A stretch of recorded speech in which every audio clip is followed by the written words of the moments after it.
Hey, fellow expeditionists, we're in hell. Tate's House State Forest. What he said.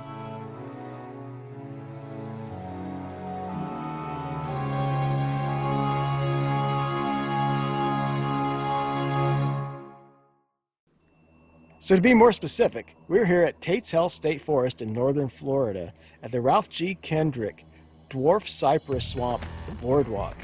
Let me tell you a little bit more about the history of this area. The Tate's Hell Swamp is a major part of the watershed for Apalachicola Bay.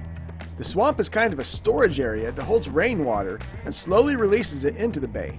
But back in the 1960s, most of Tate's Hell was ditched and drained to improve growing conditions for pine trees, with a grid work of more than 900 miles of roads and ditches built to quickly flush water into the bay.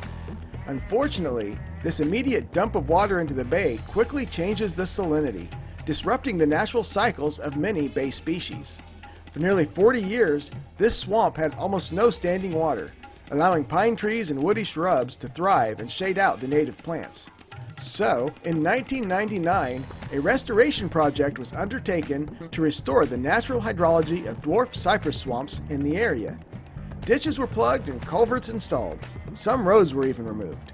This boardwalk is actually built on top of one of those old roadbeds, giving a great view of the swamp that now stays flooded for most of the year, and native plants are showing signs of recovery. It's just really weird looking. It's like really foreign. I mean, this would be a good area for filming for, I don't know, different planet scenes like Avatar or something. Really weird looking little forest here, isn't it, Catfish? Yeah.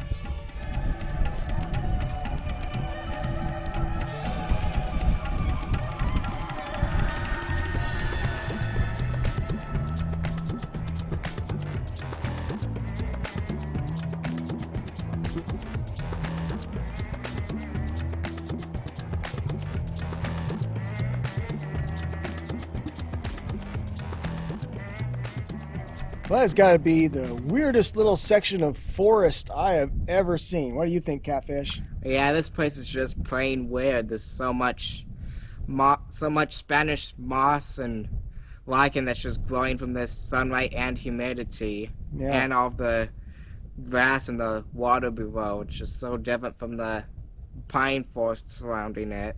Yep, definitely a weird little swamp here. Really cool to see. Well, till next time, Peace out.